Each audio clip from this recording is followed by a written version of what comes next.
नमस्कार साथियों, प्यारे बच्चों, स्वागत है एक बार फिर हमारे चैनल में। अभी तक हम जितने इम्पोर्टेंट क्वेश्चंस को देख चुके हैं उनका आपने अच्छे से रिवीजन कर लिया होगा।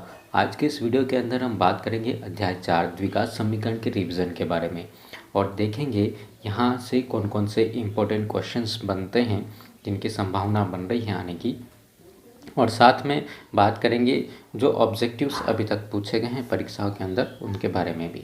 यहाँ पर हम बात करें तो ब्लूप्रिंट के अंदर जो दिया गया है एक नंबर के 2 ऑब्जेक्टिव पूछे जाएंगे और 3 नंबर का एक प्रश्न पूछा जाएगा। इस अध्याय से कुल मिलाकर के 5 नंबर का अध्याय आपको इस परीक्षा के अंदर जो है बनने वाला है।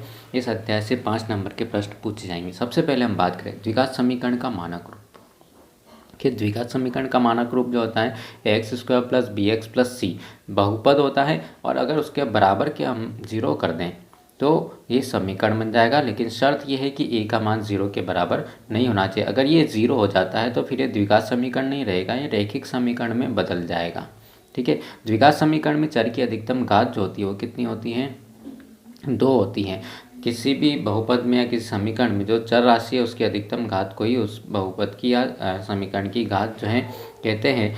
तो अज्ञात राशि की घात जो है वो कितनी होगी? 2 होगी। और जब घात 2 है तो इस समीकरण के मूल भी अपने को कितने मिलेंगे? 2 मिलेंगे, ये याद रखिए। एक समीकरण px = 0 जहाँ px 2 घात का बहुपद है, ठीक है, यही है px 2 घात का बहुपद है, तो x² + bx + c और बराबर के इधर कितना हो गया? 0 हो गया, तो समीकरण बन गया। तो अब ये क्या कहलाता है? तो ये जो कहलाएगा उसे हम क्या बोल रहे हैं? उसे हम कह रहे हैं कि ये द्विघात समीकरण है। द्विघात समीकरण x² + bx + c के विविक्त कर का सूत्र, विविक्त कर को हम दर्शाते हैं d से, और इसका मान कितना होता है? सूत्र होता है d² बराबर b² - 4ac। द्विघात बहुपद x² + bx + c के शून्यक और समीकरण के शून्यक दोनों एक ही होते हैं। ठीक है, बहुपद में हम जो मान निकाल रहे थे चर राशि का उसे हम शून्यक कह रहे थे, और समीकरण के अंदर जो मान निकालेंगे चर राशि का उसे हम कहेंगे समीकरण के मूल सत्य कथन। द्विघात समीकरण के मूलों का योगफल, अगर द्विघात समीकरण के मूल अल्फा और बीटा है तो अल्फा + बीटा बराबर -b/a, और अल्फा बीटा का गुणा जो होगा किसके बराबर होगा? c/a के बराबर होता है। द्विघात समीकरण में ये जो d है विविक्त कर का मान जो किसके बराबर हो जाए? 0 हो जाए, तो समीकरण के मूल जो होंगे वो वास्तविक और समान होते हैं। वास्तविक और दोनों मूल अपने को कैसे मिलेंगे? बराबर मिलेंगे। बहुत इम्पोर्टेंट ये ऑब्जेक्टिव है कि यदि किसी द्विघात समीकरण के मूल वास्तविक और समान हो तो विविक्त कर का मान कितना होता है? 0 होता है। d बराबर 0 मिलेगा, b² - 4ac बराबर 0, या फिर b² - 4ac बराबर 0 तो समीकरण के मूल वास्तविक और समान होंगे। यदि ये मान जो है 0 से बड़ा हो, मतलब धनात्मक हो, तो समीकरण के मूल वास्तविक और असमान दोनों जो आंसर अपने को मिलेंगे वो अलग अलग मिलेंगे x के। यदि द्विघात समीकरण के जो विविक्त कर हैं वो ऋणात्मक हो, <0, मतलब इसका मान कैसा हो गया? ऋणात्मक हो गया, तो समीकरण के मूल वास्तविक नहीं होंगे, वो अधिकल्पित मूल होंगे। समीकरण के मूल समान हो तो विविक्त कर का मान कितना होता है? विविक्त कर का मान 0 होता है। अभी हमने पढ़ा मूल ज्ञात करने का द्विघाती सूत्र, इस सूत्र को भी लिखना आप अच्छे से सीख लीजिए। x बराबर यहाँ पर हम लिखेंगे -b ± √, यहाँ पर जो मान आता है विविक्त कर का मान आता है b² - 4ac या √d/ कितना मिलेगा अपने को? 2a के बराबर अपने को मिल जाएगा। समीकरण के मूलों का योगफल कितना होगा? देखिए, मूलों के योगफल का सूत्र हमने यहाँ पे लिखा, a, b और c तीनों के मान अगर अपने पास में है तो हम मूलों का योगफल और मूलों का गुणनफल ज्ञात कर सकते हैं। a का मान क्या होगा? ये देख लीजिए, x की घात 2 में किससे गुणा है? वो a है। x में किससे गुणा है? वो b है। और अचर राशि क्या है? वो c है। ठीक है, तो यहाँ पर मूलों का योगफल मतलब अल्फा + बीटा -b/, b का मान कितना है? 4 है, तो कितना हो जाएगा? -4/2, मतलब आंसर मिलेगा -2। इस समीकरण के मूलों का योगफल कितना होगा? इसके अंदर भी मूलों का योगफल निकालना है, तो a का मान कितना है और b का मान कितना है? b का मान 4 है, a का मान 3 है, तो इसका आंसर कितना हो जाएगा? -4/3 हो जाएगा, -b/a से। इस समीकरण के विविक्त कर का मान कितना होगा? विविक्त कर का मान आप निकाल सकते हैं, डी बराबर बी स्क्वायर माइनस 4ac के अंदर मान रख कर के हम इसका जो मान है वो निकाल सकते हैं। कैसे याद करेंगे, यहाँ पर b का मान मतलब x का जो गुणांक है वो कितना है 5 की घात 2 माइनस 4, a का मान कितना है 1 है, c का मान कितना है 6 है, 5 की घात 2 मतलब 25 हो गया और ये कितना हो गया 24। तो b कर का मान कितना हो गया 1 हो गया। तो 1 हो गया तो समीकरण के जो मूल मिलेंगे कैसे मिलेंगे, वास्तविक और असमान अपने को प्राप्त होंगे। इस समीकरण के विकर का मान भी आप इसी तरीके से निकाल सकते हैं। यहाँ पर ध्यान रखिए कि b का मान जो है वो कितना हो जाएगा -4 अपने को मिल जाएगा। समीकरण के मूलों की प्रकृति किस पर निर्भर करती है, विकर पर निर्भर करती है। d का मान निकालिए आप इसके अंदर और उसको हम रख देंगे किसके अंदर, बी स्क्वायर माइनस 4ac के अंदर अगर हम इसका मान रख देते हैं। चलिए तो यहाँ पर b का मान भी 1 है तो 1 का वर्ग 1 हो गया, माइनस 4ac का मान भी 1 ही है तो कितना मिला -3 मिला। -3 कैसा है 0 से छोटा है तो समीकरण के मूल चूँकि d का मान ऋणात्मक आ रहा है तो हम क्या लिखेंगे, समीकरण के मूल वास्तविक नहीं होंगे, काल्पनिक मूल अपने को मिलेंगे। तो x square minus 7x plus 6 के जो मूल हैं वो कितने होंगे, मूल अपने को यहाँ पर ज्ञात करने हैं। तो मूल ज्ञात करने के लिए समीकरण अभी हम हल करेंगे, उसके अंदर हम इसी क्वेश्चन को आप जो है देख सकते हैं। इस समीकरण के मूल क्या होंगे, दो गुणनखंड रखें, इन दोनों का गुणा जो है 0 के बराबर है तो x -3 को 0 के बराबर करेंगे तो x बराबर 3 मिलेगा, x प्लस 4 को भी 0 के बराबर करेंगे, x इक्वल टू -4 अपने को मिल जाएगा। द्विघात समीकरण X square plus B X plus C बराबर 0 के 2 से अधिक मूल हो सकते हैं। द्विघात समीकरण के अधिकतम 2 मूल होंगे, 2 से ज़्यादा मूल जो हैं नहीं हो सकते हैं, इसलिए असत्य कथन अपने को मिल जाएगा। x माइनस 1 बराबर 0 में x के मान 0 और 1 है, ये सत्य है। x बराबर 0 हो जाएगा, x माइनस 1 बराबर 0 होगा तो x का मान अपने को 1 मिलेगा। एक्स स्क्वायर माइनस 7x के हल, देखिए x square minus 7x, x common लिया, x माइनस 7 इक्वल्स टू 0, मतलब इसका मान मिलेगा x बराबर 0 और x बराबर 7 अपने को मिल जाएगा जब हम x ऋण 7 को 0 के बराबर कर देंगे। यदि समीकरण के मूल बराबर है तो k का मान क्या होगा, ये भी क्वेश्चन अभी हमने इसके अंदर लिया है, बहुत इंपॉर्टेंट क्वेश्चन है, इसको हम सॉल्व करते हैं अभी। ठीक है, सबसे पहले हम बात कर लें क्या यह द्विघात समीकरण है। ठीक है, इसका जो वीडियो है उसकी डिस्क्रिप्शन हम यहाँ पर लिंक दे दूंगा मैं। तो अध्याय 4 के भी जितने क्वेश्चंस हैं सभी के वीडियो तैयार हैं, वीडियो बने हुए हैं। और यहाँ पर हम इसकी बात करें तो क्या इस समीकरण को जो हम द्विघात समीकरण के रूप में लिख सकते हैं क्या, तो यहाँ पर इसका ब्रैकेट हम ओपन करेंगे तो x प्लस 1 का whole square, x square plus 2x plus 1 और इधर गुणा करवा दें किसका 2x माइनस 6। अब जितनी भी संख्या है सबको हम एक तरफ लेकर के आ जाते हैं, चाहे x है या बिना x वाला है। तो x square plus 2x plus 1 इन सबको इधर लाए तो -2x और कितना हो जाएगा +6 अपने को यहाँ पर मिल जाएगा। -2x से +2x कैंसिल हुआ, मिल गया एक्स स्क्वायर प्लस 7 बराबर 0। हाँ, इसमें चर राशि की अधिकतम घात 2 अपने को दिखाई दे रही है, इसलिए यह द्विघात समीकरण है।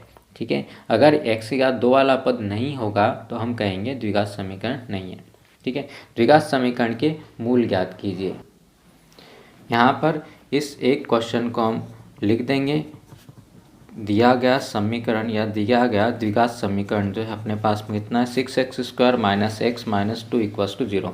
अब आप इसको दोनों विधि से हल कर सकते हैं, या तो गुणनखंड विधि का प्रयोग करें या फिर सूत्र विधि का प्रयोग करके भी आप इसको जो है हल कर सकते हैं।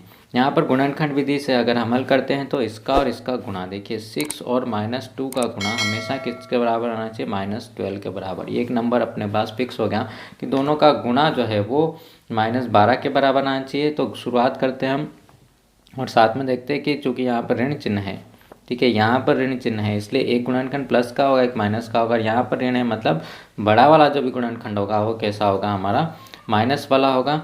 तो -12 मिल गया। अब यहाँ पर देखते हैं 3 और 4 का गुणा हम करवाते तो भी -12 मिलता है और -4 में अगर हम 3 का कराएं तो भी -12 रिपीट हो गए, मतलब ये गुणनखंड अपने काम के हैं।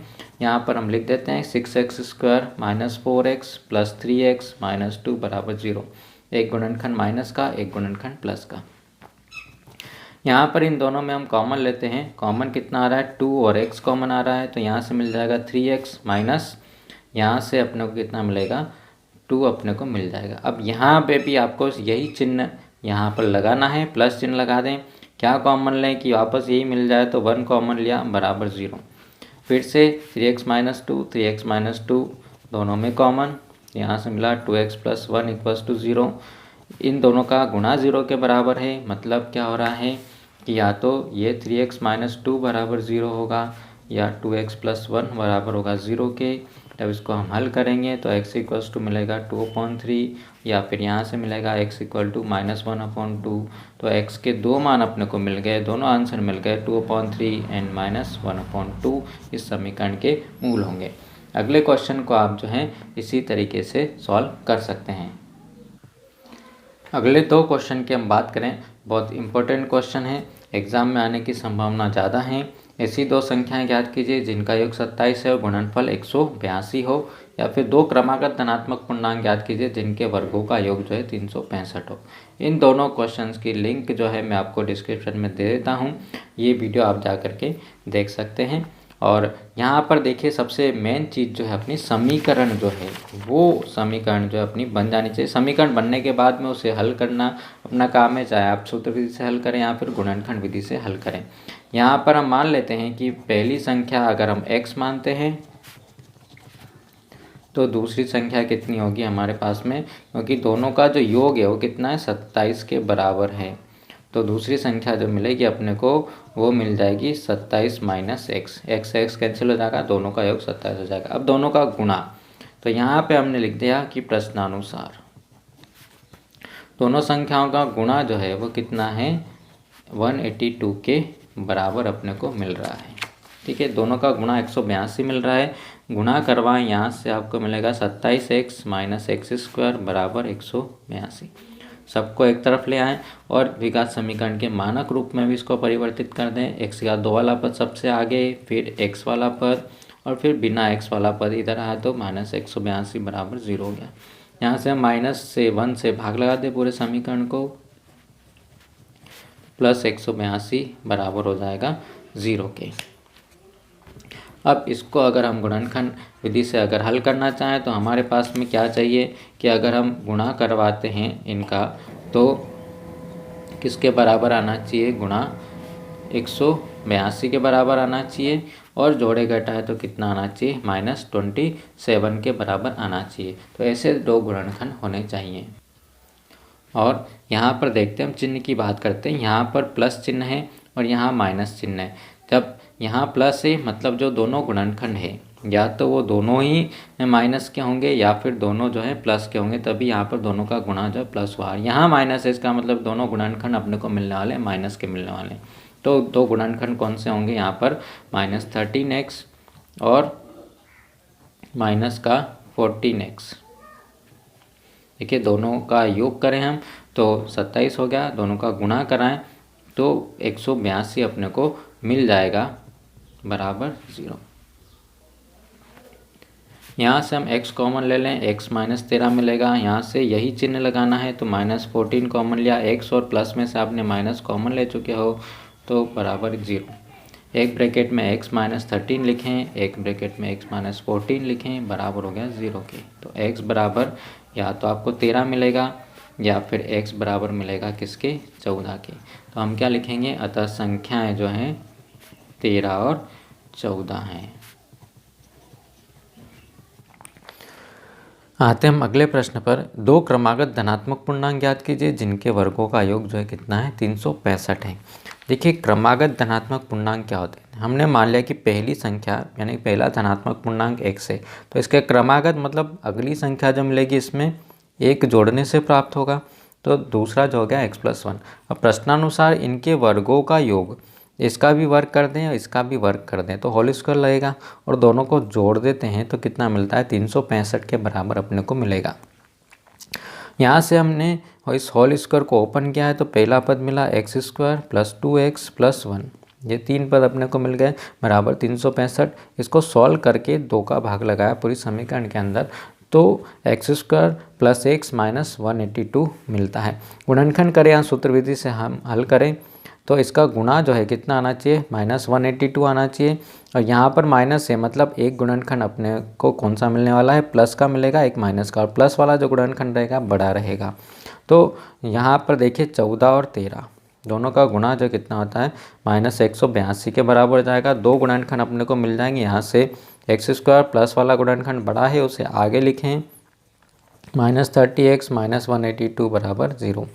तो इस समीकरण को अभी हम हल कर चुके हैं। x कॉमन लें यहाँ से, तो x + 14 मिलेगा, -13 कॉमन लें, यही चिन्ह चूँकि अपने को यहाँ लगाना है, तो x + 14 यहाँ पर भी मिलेगा, बराबर हुआ 0 के, x + 14 और x - 13 = 0 हो जाएगा। या अगर x + 14 = 0 हुआ, या फिर x - 13 = 0 अपने को यहाँ पर मिलेगा। यदि x + 14 0 होता है तो x = -14 मिलता है, लेकिन हमारे पास में जो पूर्णांक है वो कैसा है, धनात्मक पूर्णांक है, इसलिए हम इस मान को क्या कर देते हैं, अस्वीकृत कर देते हैं। ठीक है, इसलिए यहाँ पर अपने को मिलेगा x = 13। जब x = 13 मतलब पहला पूर्णांक 13 लिया, तो दूसरा पूर्णांक क्या हो जाएगा, दूसरा पूर्णांक अपने को मिलेगा 14 x + 1। इसलिए हम लिख देंगे यहाँ पर कि अतः संख्याएं जो है वो कितनी हैं, 13 और 14 हैं। अगले दोनों प्रश्नों की हम बात करें यहाँ पर, तो यहाँ क्या हो रहा है कि ये द्विघात समीकरण के जैसे दिख नहीं रहे, लेकिन द्विघात समीकरण हैं। यहाँ पर हम इसको दोनों को अगर एक साथ हल करें, तो इधर हम एलसीएम लेंगे या x का गुणा करवा देते हैं, तो अपने को मिलेगा x² + 1 = 3x। यहाँ मिलेगा x² - 1 = 3x। ठीक है, अब इसको मानक रूप में हम लिख देते हैं, x² - 3x + 1 बराबर 0, और इसको भी मानक रूप में लिखा, 3x को इधर लेकर के आ गए, तो x² - 3x - 1 बराबर 0। इसको हम द्विघाती सूत्र विधि से हल कर सकते हैं। तो समीकरण x² + bx + c बराबर 0 से तुलना करें, a का मान 1 हो गया, b का मान -3 हो गया, और c का मान कितना हो गया, 1 हो गया। यहाँ पर भी देखते हैं, a का मान 1, b का मान -3 और c का मान जो है कितना है, यहाँ पर -1 है। ठीक है, अब इसको हम हल कर लेते हैं सूत्र से। तो सूत्र का मान रख देते हैं, -b ± √b² - 4ac/2a। माइनस तो सूत्र वाला है, b का मान कितना मिला, -3 ± जो संख्या आती जाती है उनकी जगह मान रखते जाएं। b का मान -3 हमने रख दिया, -3 का स्क्वायर -4, a का मान 1 है, c का मान 1 है, बट्टे में कितना मिलेगा 2, और a का मान भी कितना है, 1 है। यहाँ माइनस माइनस +3 हो गया, प्लस माइनस का चिन्ह लगाएं, वर्गमूल का चिन्ह लगाएं, 9 - 4 बट्टे कितना हो गया, 2 हो गया। 3 ± 9 में से 4 गया, कितना बचा, √5/2। अब यहाँ पर चूँकि 5 का वर्गमूल नहीं निकलेगा, इसलिए इसके दो मूल अपने को मिल जाएंगे समीकरण के, कि एक बार हम प्लस लेंगे, एक बार माइनस लेंगे। इसी तरीके से आप इस क्वेश्चन को भी यहाँ पर जो है सॉल्व कर सकते हैं। अगला जो समीकरण दिया है, द्विघाती सूत्र विधि से समीकरण के मूल ज्ञात कीजिए। इस समीकरण को उसी सूत्र से आपको हल करना है। देखिए, a का मान 5 हो जाएगा, b का मान -6 हो जाएगा, और c का मान -2 हो जाएगा। तीनों मानों को रख करके आप हल कर लीजिए। द्विघात समीकरण का विवेक कर ज्ञात कीजिए, और फिर मूलों की प्रकृति जो है अपने को ज्ञात करनी है कि समीकरण के मूल कैसे होंगे।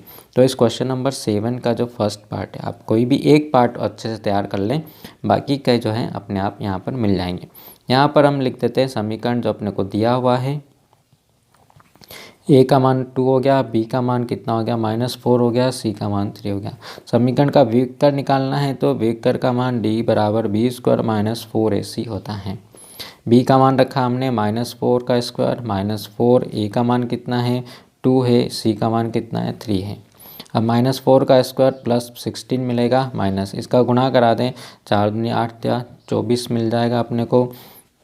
यहाँ पर कितना मिला, इसका मान जो है कैसा हो रहा है, ऋणात्मक हो रहा है। क्योंकि इसका मान ऋणात्मक है, 0 से छोटा है, तो समीकरण के मूल जो हैं वो कैसे होंगे, इसलिए समीकरण के मूल वास्तविक नहीं होंगे, क्योंकि d जो है वो कैसा है, छोटा है, वास्तविक नहीं है। ठीक है। दूसरे वाले भाग की हम बात कर लेते हैं कि इम्पोर्टेंट क्वेश्चन है यहाँ पर। a का मान 3 है, b का मान कितना है -2 है, c का मान कितना है 1/3 है। ठीक है, तो यहाँ पर d सूत्र लिखेंगे हम b² - 4ac, b का वर्ग मतलब -2 का वर्ग -4, a का मान कितना है 3 है और c का मान कितना है 1/3। यहाँ हमने एलसीएम नहीं लिया क्योंकि इस 3 से ये 3 गुणा में है इसलिए कैंसिल हो जाएगा। 2 का और कितना हुआ 4 -4 बराबर कितना मिला 0। क्योंकि d का मान किसके बराबर 0 के बराबर है, इसलिए समीकरण के मूल कैसे होंगे, वास्तविक होंगे और साथ में क्या होंगे, समान या बराबर भी होंगे।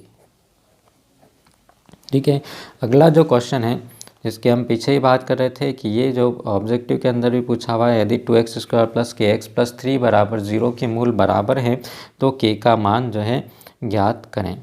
तो यहाँ पर हम a बराबर कितना लिख देते हैं 2, b बराबर कितना है k है और c बराबर कितना हो गया 3 हो गया। हम यहाँ पर लिखेंगे क्योंकि समीकरण के मूल कैसे हैं, समीकरण के मूल बराबर हैं। समीकरण के मूल बराबर है तो इसका विविक कर का मान कितना होगा 0 के बराबर होगा। विविक कर मतलब b² - 4ac बराबर होगा किसके 0 के। b का मान रखें k² - 4, a का मान कितना है 2, c का मान कितना है 3 इक्वल्स टू कितना मिल गया 0। यहाँ से अपने को मिलेगा k² -